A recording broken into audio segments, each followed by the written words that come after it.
जी हाँ, नमस्कार दोस्तों, आप सभी का अपना है इस ऑनलाइन प्लेटफ़ॉर्म में स्वागत है और आप सभी के लिए पुनः फिर से महिला पर्यवेक्षक का एनालिसिस क्लासेस लेके आ गया हूँ दोस्तों, जिसमें हम 8 मार्च का जो पहला शिफ्ट में जितने भी क्वेश्चन पूछे गए दोस्तों, उन क्वेश्चनों को देखने वाले हैं और खासकर हम उन टॉपिकों को देखेंगे दोस्तों, जहाँ से बहुत ही ज़्यादा क्वेश्चन पूछे जा रहे हैं।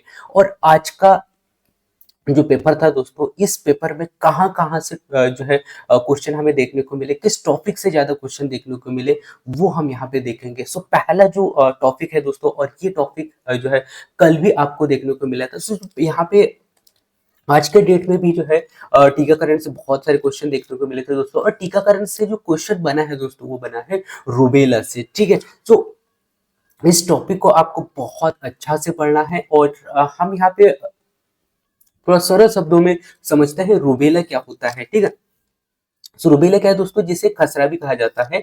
यह एक वायरल यानी कि वायरल संक्रमण रोग होता है, जो त्वचा त्वचा पर लाल कैसे हो जाते हैं चत्ते और हल्के बुखार और साथ ही साथ लिम्फ नोड्स में सूजन यानी कि सूजन का कारण बनता है, ठीक है? और यह रूबेला जो है ना दोस्तों, ये यानी कि वायरस के कारण होता है और आमतौर पर खांसी और छींक से फैलता है, ठीक है? और यह गर्भवती महिलाओं के लिए खतरनाक हो सकता है, लेकिन यह भ्रूण में यानी कि जन्मजात रूबेला सिंड्रोम पैदा करता है, ठीक है? कैसे यानी कि जो है भ्रूण में क्या कर सकता है, ये जन्मजात रूबेला सिंड्रोम पैदा कर सकता है, ठीक है? तो इस प्रकार से आपने यहाँ पे रूबेला को समझा, ठीक है? सो आप सभी से मेरा पुनः फिर से यही रिक्वेस्ट है दोस्तों, कि आप टीकाकरण जो टॉपिक है उसको आप बहुत अच्छा से पढ़ के जाए। इसके बाद में इसमें सेकंड जो पॉइंट हम यहाँ पे समझते हैं रूबेला का टीकाकरण, ठीक है? सो जो कि रूबेला को रोकने के लिए जो कि एमआर एक टीका होता है दोस्तों, ये लगाया जाता है, या फिर एमएमआर टीका,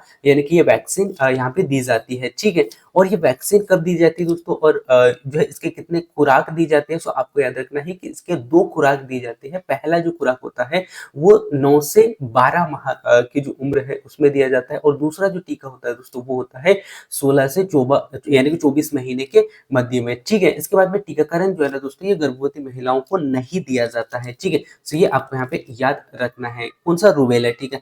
ठीक है, इसके बाद में नेक्स्ट पॉइंट हम समझते हैं, भारत में रूबेला टीकाकरण अभियान कब आया था? सो भारत में जो रूबेला टीकाकरण अभियान जो है दोस्तों, 2017 में एमआर अभियान के तहत ये शुरू किया गया था, जिसमें 9 महीने से 15 साल तक के जो बच्चे जो होते हैं, उनको यहाँ पे वैक्सीन मुफ्त दी जा रही थी, ठीक है? और यह अभियान जो है दोस्तों, राष्ट्रीय टीकाकरण कार्यक्रम के तहत, ये यानी कि राष्ट्रीय कार्यक्रम का एक हिस्सा हम कह सकते हैं, ठीक है? सो इस प्रकार से हमने यहाँ पे रूबेला टीकाकरण को समझा है, ठीक है? यानी कि रूबेला को समझा। सो इस प्रकार से टीकाकरण के जो क्वेश्चन है हर शिफ्ट में हमें देखने को मिल रहे हैं, और आज भी जो है टीकाकरण से एक क्वेश्चन यहाँ पे हमें देखने को मिला है, ठीक है? इसके बाद में नेक्स्ट जो टॉपिक से क्वेश्चन बने हैं दोस्तों, वो बने हैं पंचवर्षीय योजना से, ठीक है? सो पंचवर्षीय योजना को भी आपको बहुत ही अच्छा से पढ़ के जाना है, और पंचवर्षीय योजना को हम थोड़ा-सा समझ लेते हैं दोस्तों। पंचवर्षीय योजना क्या है दोस्तों? यह वो पंचवर्षीय योजनाएँ होती है दोस्तों, ये हम कह सकते हैं कि भारत में पंचवर्षीय योजना आयोग द्वारा सन 1951 में इसकी शुरुआत की गई थी दोस्तों, और ये 2017 तक चली है ना, और अब इनकी जगह जो अब क्या आ गया है, नीति आयोग आ चुका है, ठीक है? 2017 के बाद में क्या आ गया है, नीति आयोग आ चुका है। तो ये भी आपसे क्वेश्चन पूछा जा सकता है कि पंचवर्षीय योजना को अब किस नाम से जाना जाता है? सो नीति आयोग, ठीक है? तो ये भी आपको यहाँ पे याद रखना है। अब पंचवर्षीय योजनाएँ कौन-कौन सी है दोस्तों, वो हम यहाँ पे देख लेते हैं। सो पहला जो पंचवर्षीय योजना जो आया था दोस्तों, वो आया था 1951 से 1956 के मध्य में, ठीक है? और इस पर जो कार्य किया गया था दोस्तों, ये खासकर कृषि और सिंचाई पर जोर दिया गया था, और यानी कि भाखड़ा नंगल और जो हीराकुंड बांध है, इस पर यहाँ पे कार्य किया गया था प्रथम पंचवर्षीय योजना के तहत। इसके बाद में सेकंड जो पंचवर्षीय योजना था दोस्तों, वो था 1956 से 1951 के सॉरी 1961 के मध्य में, ठीक है? और इसमें उद्योग और विकास पर खासकर बल दिया गया था, और साथ ही साथ इसमें भिलाई और साथ ही साथ जो है दुर्गापुर और राउरकेला स्टील प्लांट जैसे उद्योगों पर यहाँ पे कार्य किया गया था। ठीक है, सो ये आपको याद रखना है सेकंड यानी कि द्वितीय पंचवर्षीय योजना। इसके बाद में जो तीसरा पंचवर्षीय योजना आया था दोस्तों 1961 से 1966 के मध्य में, जिसमें आत्मनिर्भरता और साथ ही साथ ग्रीन रेवोल्यूशन पर यहाँ पे बल दिया गया था। इसके बाद में चौथा पंचवर्षीय योजना आया था 1969 से 74 के मध्य में, जिसमें कि गरीबी हटाओ यानी कि गरीबी हटाओ का नारा यहाँ पे दिया गया था। ठीक है, तो ये आपको यहाँ पे याद रखना है। तो आपसे पूछा जा सकता है कि गरीबी हटाओ का नारा कब दिया गया था, तो वो चौथी पंचवर्षीय योजना के तहत। ठीक है,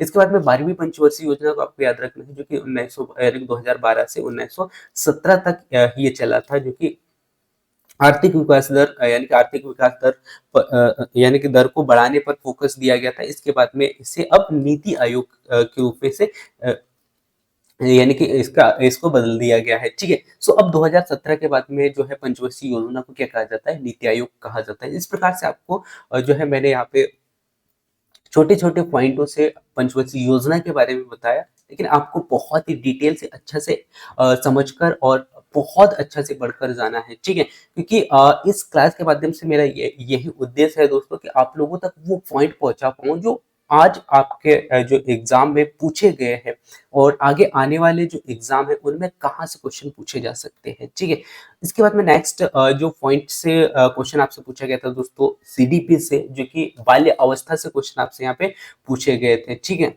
सॉरी पूर्व बाल्यावस्था से। सो हर डेट पे कहीं ना कहीं बाल्यावस्था से क्वेश्चन पूछे ही जा रहे हैं, जिसमें कि आज पूर्व बाल्यावस्था से क्वेश्चन पूछा गया था पहले शिफ्ट में, जो कि पूरे बाल्यावस्था कितना होता है दोस्तों 0 से 6 यानी कि 6 वर्ष की आयु को क्या कहा जाता है, पूर्व बाल्यावस्था कहा जाता है। और यह मस्तिष्क के विकास का एक सबसे अच्छा महत्वपूर्ण समय भी माना जाता है, और इस दौरान जो है बच्चों को आहार स्वस्थ और साथ ही साथ अच्छा शिक्षा देना बहुत ही जरूरी हो जाता है बच्चों के लिए। और भारत में आंगनवाड़ी केंद्र और साथ ही साथ आईसीडीएस के माध्यम से बच्चों की देखभाल भी यहाँ पे की जाती है। ठीक है, इस उम्र के। ठीक है, तो हम आपको जो है बाल्यावस्था के यानी कि सभी अवस्थाओं को बहुत ही अच्छे से पढ़कर जाना है। इसके बाद में जो विटामिन है दोस्तों, विटामिन आज के जो क्वेश्चन है विटामिन सी और विटामिन डी से क्वेश्चन पूछे गए हैं, और कल के डेट पे भी हमने क्वेश्चन देखा था दोस्तों, जिसमें कि विटामिन से क्वेश्चन बने ही थे। सो आपको विटामिन को भी अच्छा से पढ़कर जाना है। ठीक है, सो अब हम समझते हैं दोस्तों विटामिन सी को। सो विटामिन सी क्या होता है, स्कर्वी रोग को रोकने का कार्य करता है, और यह मुख्यतः किस में पाया जाता है, नींबू, संतरा, आंवला और टमाटर में पाया जाता है ना। और यह इम्यूनिटी सिस्टम को मजबूत करने में भी सहायक होता है। ठीक है, साथ ही साथ एंटीऑक्सीडेंट के रूप में भी ये कार्य करता है। इसके बाद में यदि मैं विटामिन डी की बात करूं दोस्तों, तो विटामिन डी जो है इसे क्या कहा जाता है, सन यानी कि सनसाइन भी कहा जाता है, क्योंकि ये ऐसा विटामिन होता है जो सूर्य के प्रकाश से हमें प्राप्त होता है। ठीक है, क्योंकि यह सूर्य की रोशनी से बनता है। ठीक है, और यह जो है दोस्तों खासकर रिकेट्स हो गए या फिर ऑस्टियोपोरोसिस से बचाता है। ठीक है, और इसका जो मुख्य स्रोत है दोस्तों वो सूर्य का प्रकाश और साथ साथ दूध हो गया और मछली इत्यादि से हमें विटामिन डी प्राप्त होता है। ठीक है, इसके बाद में नेक्स्ट जो क्वेश्चन खासकर बना है दोस्तों वो बना है रोग से। ठीक है, सो रोग यानी कि जितने भी रोग है दोस्तों उन सभी रोगों को आपको पढ़कर जाना है। यदि मैं रोग की बात करूं दोस्तों, तो रोग सामान्यतः दो प्रकार के होते हैं, एक संक्रमक होता है और एक गैर संक्रमक होता है। संक्रमक कैसे होते हैं, जो वायरल या बैक्टीरिया या फंगस के कारण फैलते हैं। ठीक है, जैसे मलेरिया हो गया, टीबी हो गया, डेंगू हो गया। ठीक है, यानी कि ये वायरस के कारण फैलते हैं। लेकिन गैर संक्रमक जो होते हैं दोस्तों ये संक्रमण से नहीं फैलते हैं, जैसे डायबिटीज हो गया या फिर हार्ट डिजीज हो गया है ना, ये कैसे वायरल से नहीं फैलते हैं, यानी कि हम कह सकते हैं संक्रमण के कारण नहीं होते हैं। ठीक है, तो ये आपको यहाँ पे ध्यान देना है। इसके बाद में पोक्सो एक्ट, यानी कि आज जो क्वेश्चन बना है दोस्तों पोक्सो एक्ट से, इसको भी आपको जो है बहुत अच्छा से पढ़कर जाना है, क्योंकि ये भी बहुत ही वेरी वेरी इंपॉर्टेंट टॉपिक है। हो सकता है कि कल के डेट पे भी जो आने वाले डेटों में भी ये क्वेश्चन पूछा जा सकता है। सो पोक्सो एक्ट क्या है दोस्तों, ये आपको यहाँ पे ध्यान देना है। सो पोक्सो एक्ट आया था दोस्तों 2012 में, और यहाँ 18 साल से कम उम्र के बच्चों को यौन शोषण से बचाने के लिए ये एक कानून बनाया गया था। ठीक है, यानी कि एक प्रकार से एक कानून है। ठीक है, इसमें कठोर सजा का प्रावधान यहाँ पे दिया जाता है। ठीक है, सो ये इस प्रकार से मैंने पोक्सो एक्ट के बारे में हल्का हल्का सा बता दिया है। ठीक है, लेकिन आपको बहुत ही डिटेल से आपको जो है इनको पढ़कर जाना है, और हो सकता है कि इसके बाद में मैं बहुत सारे ऐसे टॉपिक है जहाँ से बहुत ही ज्यादा क्वेश्चन बनने की संभावना है, जैसे पोक्सो एक्ट है, तो इसको मैं पूरा डिटेल से आपको एक वीडियो के माध्यम से एक्सप्लेन करके बता दूंगा, सो वो क्लासेस आप देख लीजिएगा, ठीक है।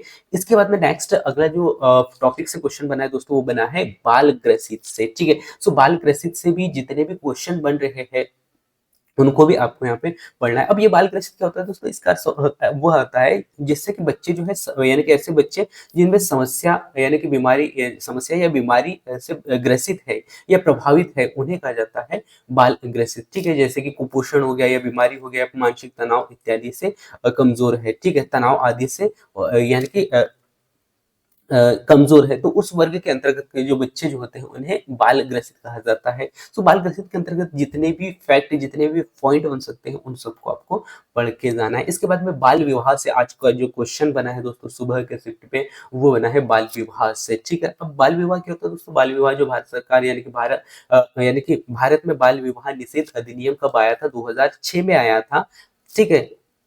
और यह बाल विवाह का अपराध है और लड़कियों के लिए न्यूनतम विवाह आयु जो है 18 वर्ष और अभी जो है लड़कों के लिए 21 वर्ष कर दिया गया है, ठीक है। सो बाल विवाह से रिलेटेड जितने भी फैक्ट है वो भी आपको पढ़कर जाना है। और ये एक टॉपिक हो गया, जैसे कि हमने पहला देखा पोक्सो एक्ट हो गया। इसके बाद में जो बाल विवाह है इससे रिलेटेड भी जो टॉपिक है उनको भी मैं आपको एक क्लास बना के दे दूंगा दोस्तों, ठीक है। सो वो क्लास देख लीजिएगा। इसके बाद में क्वासियोकर और साथ ही साथ मरामस जो रोग है दोस्तों, ये कल के डेट पे भी हमें पूछा गया था। जो मरामस रोग है आज भी ये पूछा गया है और क्वासियोकर रोग भी यहाँ पे आज इस टॉपिक से आज क्वेश्चन पूछे गए हैं, ठीक है। सो ये दोनों टॉपिकों को आपको बहुत अच्छा से पढ़कर जाना है, ठीक है। क्वासियोकर रोग क्या है दोस्तों, और ये जितने भी टॉपिक्स है दोस्तों, लगभग जो टॉपिक्स हम देख रहे हैं उन टॉपिकों को हमने प्रीवियस क्वेश्चन में क्वेश्चन जब हल कर रहे हैं तो उसमें बहुत सारे टॉपिक्स को हल किया है। और ये जितने भी क्वेश्चन बन रहे हैं है वो प्रीवियस क्वेश्चन के आधार पर ही बन रहे हैं दोस्तों, ठीक है। सो उन टॉपिकों को या उन क्वेश्चनों को आपको एक बार अच्छा से देखकर जाना है। क्वासियोकर क्या होता है दोस्तों, प्रोटीन की कमी से होने वाला एक रोग होता है जिसमें जो है जिससे शरीर फूलने लगता है। इसके बाद में जो मरामस जो रोग होता है दोस्तों, ये कैलोरी की कमी के कारण होता है, ठीक है। सो ये भी आपको याद रखना है, ठीक है। इसके बाद में नेक्स्ट अगला क्वेश्चन आज के डेट पे पूछा गया दोस्तों, कार्बोहाइड्रेट से, जो कि कार्बोहाइड्रेट को भी आपको बहुत ही अच्छा से याद रखना है। और यदि मैं कार्बोहाइड्रेट की बात करूं दोस्तों, तो यह जो है शरीर में ऊर्जा प्रदान करने का कार्य करता है। जैसे कि कार्बोहाइड्रेट किसमें किसमें पाया जाता है दोस्तों, चावल हो गया, रोटी हो गया, आलू हो गया और शकरकंद। और खासकर ज्यादातर कार्बोहाइड्रेट जो पाया जाता है दोस्तों चावलों में पाया जाता है, किसमें, चावल पे पाया जाता है, ठीक है। सो ये आपको यहाँ पे याद रखना है, ठीक है। और तुरंत एनर्जी जो मिलता है दोस्तों कार्बोहाइड्रेट से मिलता है, ठीक है। और सबसे अधिक अगर ऊर्जा की अगर मैं बात करूं दोस्तों, तो वो कहाँ से मिलता है, वसा से मिलता है, ठीक है। सो ये भी आपको याद रखना है। इसके बाद में योजनाओं से क्वेश्चन आज जो है आज आपसे पूछे गए दोस्तों। सो योजनाओं को बहुत अच्छे से पढ़कर जाना है कि जितने भी सरकार द्वारा योजनाएं चलाए जा रहे हैं उन सभी योजनाओं को पढ़कर जाना है। जैसे जनधन योजना हो गया या फिर आयुष्मान भारत योजना हो गया, ऐसे बहुत सारी जो योजनाएं गवर्नमेंट के द्वारा चलाई गए हैं उन सभी योजनाओं को आपको पढ़कर जाना है। और ये योजना वाला भी क्लास में आप लोगों के लिए बनाकर अपलोड कर दूंगा दोस्तों। इसके बाद में आंगनवाड़ी की भूमिका और कार्य, जो इससे पहले जो पेपर हुआ था दोस्तों, उसमें भी आंगनवाड़ी से रिलेटेड जो फैक्ट है, जो क्वेश्चन बने थे, आज भी आंगनवाड़ी की भूमिका और कार्य से क्वेश्चन बने हुए हैं। तो इस टॉपिक को भी आपको बहुत अच्छा से पढ़कर जाना है, ठीक है। सो आंगनवाड़ी यानी कि आंगनवाड़ी केंद्र में बच्चों को पोषण हो गया, स्वास्थ्य हो गया या फिर इत्यादि सेवाएं प्रदान करने का कार्य जो है आंगनवाड़ी के द्वारा किया जाता है, ठीक है। ये आपको याद रखना है। इसके बाद में अनौपचारिक शिक्षा से आज क्वेश्चन बना हुआ है, ये टॉपिक को भी हमें समझना होगा। सो इसके लिए भी इस टॉपिक को भी मैं जो अलग वीडियो बनाकर उसमें एक्सप्लेन करके बता दूंगा दोस्तों। सो हम यदि बात करें दोस्तों अनौपचारिक शिक्षा की, सो ये वह शिक्षा होता है दोस्तों जिसमें स्कूलों में न दी जाने यानी कि यहाँ पे न दी जाए, वह अनौपचारिक शिक्षा होती है। जैसे कि घर में माता पिता को सिखाना है यानी कि माता पिता से सीखना, वो कहलाता है अनौपचारिक शिक्षा, ठीक है। सो ये आपको यहाँ पे ध्यान देना है। इसके बाद में नेक्स्ट अगला जो टॉपिक है दोस्तों, वो पूछा गया था सामान्य प्रबंधन से नेतृत्व से क्वेश्चन पूछा गया यानी कि लीडरशिप से, ठीक है। सो इसको भी आपको बहुत अच्छा से पढ़कर जाना है, ठीक है। इसके बाद में नेक्स्ट जो टॉपिक यहाँ पे है दोस्तों कंप्यूटर का, वो है मोबाइल संचालन। सो ये एक बहुत ही वेरी वेरी इंपॉर्टेंट टॉपिक है। आज के जो पेपर में कुछ अलग टॉपिक देखने को मिले, लेकिन खासकर ज्यादातर वही टॉपिक उससे पूछे गए दोस्तों जो पिछले यानी कि कल के डेट पे जो है क्वेश्चन पूछे गए थे। ठीक है। सो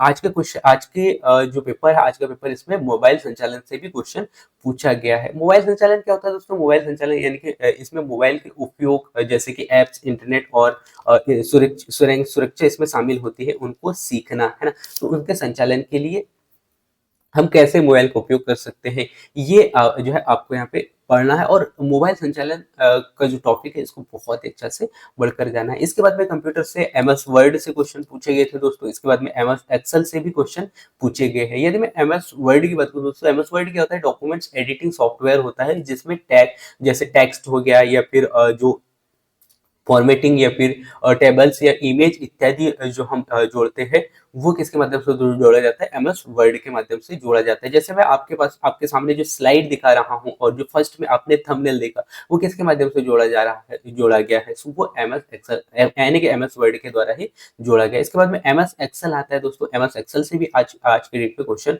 पूछा गया है। सो ये दोनों टॉपिक है जो कि कंप्यूटर के आपको पढ़कर जाना है। दो नहीं बल्कि 3 टॉपिक्स होंगे। एक मोबाइल संचालन हो गया, ठीक है, इसके बाद में एमएस वर्ड हो गया और एमएस एक्सेल हो गया, ठीक है। तो यहाँ से भी क्वेश्चन बने हैं। एमएस एक्सेल क्या होता है दोस्तों? इसमें डेटा को जो है टेबल और ग्राफ के माध्यम से संग्रहित किया जाता है और उनका विश्लेषण किया जाता है, ठीक है। इसके बाद में एसईओ से आज जो क्वेश्चन यहाँ पे पूछा गया दोस्तों, जिसे कहा जाता है सर्च इंजन ऑप्टिमाइजेशन, ठीक है। और ये खासकर वेबसाइटों को जैसे कि यूट्यूब हो गया, गूगल हो गया इत्यादि पर रैंक कराने के लिए उपयोग किया जाता है, यानी कि रैंक कराने का एक तकनीकी हम कह सकते हैं इसको, ठीक है। इसके बाद में एमएस एक्सेल एक क्वेश्चन पूछा गया था दोस्तों, जो कि आपको यहाँ पे बता देता हूँ। एमएस एक्सेल में संख्याओं को जोड़ने यानी कि जोड़ने वाला फार्मूला या जोड़ने वाला फार्मूला को क्या कहते हैं, ठीक है। तो आप सभी को पता होगा, इसे कहा जाता है SUM, ठीक है, जो कि संख्याओं को जोड़ा जाता है इसमें, ठीक है। तो ये आपको यहाँ पे पता होना चाहिए, ठीक है। और इसके बाद में मैथ्स के जो क्वेश्चन आज के पूछे गए दोस्तों, खासकर औसत से क्वेश्चन पूछे गए और औसत से भी एक क्वेश्चन यहाँ पे मुझे मिला दोस्तों। और क्वेश्चन मिला है, क्वेश्चन यहाँ पे पूछा गया था कि 45 मिनट कोई व्यक्ति 45 मिनट में 4.75 या 45 ऐसा कुछ है किलोमीटर एक घंटे यानी कि दौड़ता है, ठीक है। यानी कि 45 मिनट में इतना किलोमीटर यानी 4.75 किलोमीटर दौड़ता है, तो एक घंटे में कितना किलोमीटर दौड़ेगा, ये आपसे यहाँ पे क्वेश्चन पूछा गया था, ठीक है। सो औसत के क्वेश्चन भी आपको मैथ्स के हल करके जाना है। इसके बाद में नेक्स्ट जो टॉपिक्स से क्वेश्चन यहाँ पे पूछे गए थे दोस्तों, किशोर न्याय और बाल श्रम से क्वेश्चन पूछे गए हैं। सो इस टॉपिक को भी मैं जो है अलग अलग से एक वीडियो बनाकर उसमें एक्सप्लेन करके बता दूंगा, ठीक है। सो यदि हम बात करें दोस्तों किशोर न्याय की या किशोर न्याय और बाल श्रम, किशोर न्याय क्या होता है? यानी कि किशोर अपराधियों से जुड़े मामलों को सुलझाने के लिए किशोर न्याय अधिनियम 2015 बनाया गया था दोस्तों। और ये 16 से 18 वर्ष के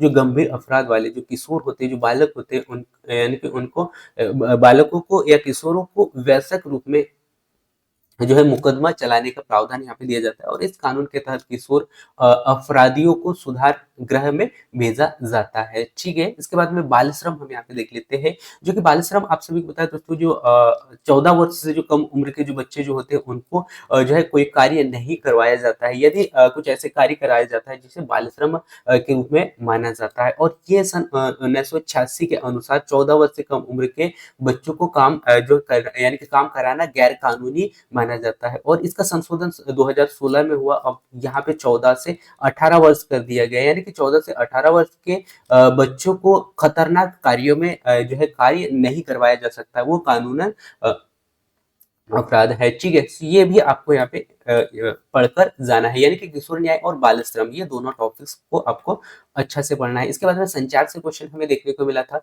संचार क्या होता है दोस्तों? संचार हम कह सकते हैं कि किसी विशेष सूचनाओं या भावनाओं को व्यक्त करने की प्रक्रिया, उसे कहा जाता है संचार कहा जाता है। और संचार मुख्यतः जो है 3 प्रकार से होता है। एक होता है मौखिक संचार, जो कि बात करना या फिर भाषण के माध्यम से आप सूचनाओं को पहुंचा रहे हो। या गैर मौखिक संचार होता है, जैसे कि हाव भाव या फिर इशारों के माध्यम से आप सूचनाओं को पहुंचा रहे हो। तीसरा जो होता है लेखक संचार, यानी कि ईमेल हो गया, पत्र हो गया, या फिर आप व्हाट्सएप या फिर फेसबुक में जो मैसेज करते हो, वो कैसा है? लेखन संचार है, ठीक है। इसके बाद में नेक्स्ट जो टॉपिक्स से जो क्वेश्चन पूछा गया था दोस्तों, प्रधानमंत्री जन आरोग्य योजना से आपसे क्वेश्चन पूछा गया है।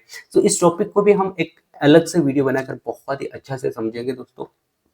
अगर यदि मैं यहाँ पे प्रधानमंत्री जन आरोग्य योजना की बात करूँ दोस्तों, तो इसकी जो शुरुआत है 23 सितंबर 2018 में हुआ था, और इसका उद्देश्य खासकर गरीब परिवारों को 5 लाख तक का मुफ्त इलाज के लिए ये बनाया गया था। और इस यानी कि इसमें कवर कितना किया गया दोस्तों, 10 करोड़ से अधिक परिवारों को अभी तक कवर किया जा चुका है, ठीक है। और बिना केस के इलाज यहाँ पे किया जाता है, जो कि सरकारी और निजी अस्पतालों में ये दोनों जगह लागू होता है, ठीक है। सो इस प्रकार से हम प्रधानमंत्री जन आरोग्य योजना को समझे दोस्तों। इसके बाद में नेक्स्ट टॉपिक जो हमें यहाँ पे देखने को मिला दोस्तों, आज के क्वेश्चन यहाँ से पूछे गए थे जीन पियाजे के सिद्धांत से, ठीक है। तो जीन पियाजे के सिद्धांतों को भी आपको अच्छा से पढ़कर जाना है, ठीक है। और जीन पियाजे ने जो है बुद्धि के कितने 4 चरण बताए दोस्तों, उनको मैं आपको यहाँ पे बता देता हूँ। पहला जो है संवेदी अवस्था जो है वो है दोस्तों 0 से 2 वर्ष तक, जिसमें कि इंद्रियों के सीखने का यहाँ पे बच्चा जो है इंद्रियों के माध्यम से सीखता है, ठीक है।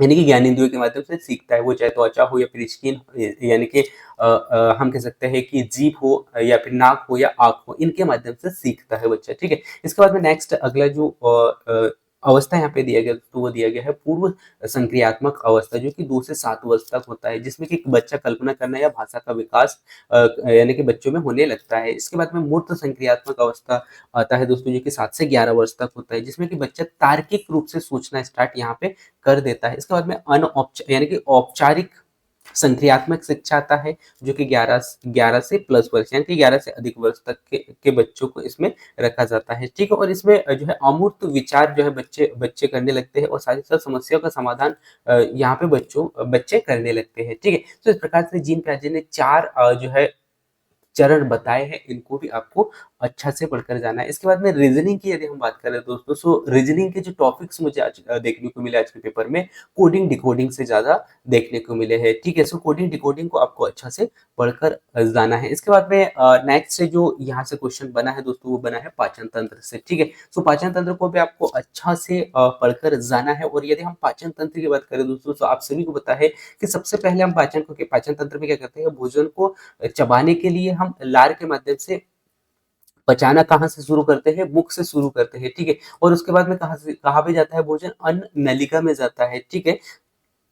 और भोजन जो है दोस्तों पेट तक यानी कि ये क्या करता है, ये पेट तक ले जाने का कार्य करता है, अन्न नलिका, ठीक है। इसके बाद में पेट तक यानी कि पेट में पहुंचकर यहाँ पे भोजन क्या हो गया, एसिड और एंजाइम्स में भोजन टूटता है, ठीक है। और टूटने के बाद में भोजन कहाँ पे जाएगा, छोटी आंत में जाएगा, ठीक है। और यहाँ पे जो है पोषक तत्वों का अवशोषण होगा, ठीक है, छोटी आंत में। उसके बाद में यहाँ से बड़ी आंत में जाता है, और बड़ी आंत में जाने के बाद में यहाँ पे पानी का अवशोषण और अपशिष्ट अवशोषण होने के बाद में जो अपशिष्ट पदार्थ होता है उसे शरीर से बाहर निकाल दिया जाता है। इस प्रकार से पाचन जो है प्रक्रिया है वो पूरा होता है, ठीक है। सो आज के जो पेपर है दोस्तों, इसमें इतने ही टॉपिक्स से लगभग क्वेश्चन पूछे गए हैं। और जितने भी टॉपिक्स मुझे मिले आज के पेपर में, क्योंकि इनको रिसर्च करने में काफी मेहनत लगता है, क्योंकि हर एक इंटरव्यू देखो, हर एक एनालिसिस वाला क्लास देखो, उसके बाद में उन क्वेश्चनों को निकाला जाता है, ठीक है। सो इस प्रकार से जितने क्वेश्चन जो मुझे मिले हैं, उन सभी क्वेश्चनों के बारे में मैंने आपको बता दिया, उन टॉपिकों के बारे में बता दिया जो कि आपको अच्छा से पढ़कर जाना है। सो ये था आज का एनालिसिस, जो कि आपने देखा किन किन टॉपिकों से ज्यादा क्वेश्चन पूछे गए पहला शिफ्ट में, ठीक है। सो इस प्रकार से हम सेकंड शिफ्ट का एनालिसिस करेंगे कुछ समय बाद में, वो वीडियो में मैं अपलोड कर दूंगा, ठीक है। और इसका कंप्लीट पीडीएफ आपको इसी वीडियो के डिस्क्रिप्शन में देखने को मिलेगा दोस्तों। सो आप इसे डाउनलोड करके इन टॉपिकों को आपको अच्छा से पढ़कर जाना है, ठीक है। सो थैंक्स फॉर वॉचिंग दोस्तों, मिलते हैं नेक्स्ट अगले वीडियो में, तब तक जय हिंद।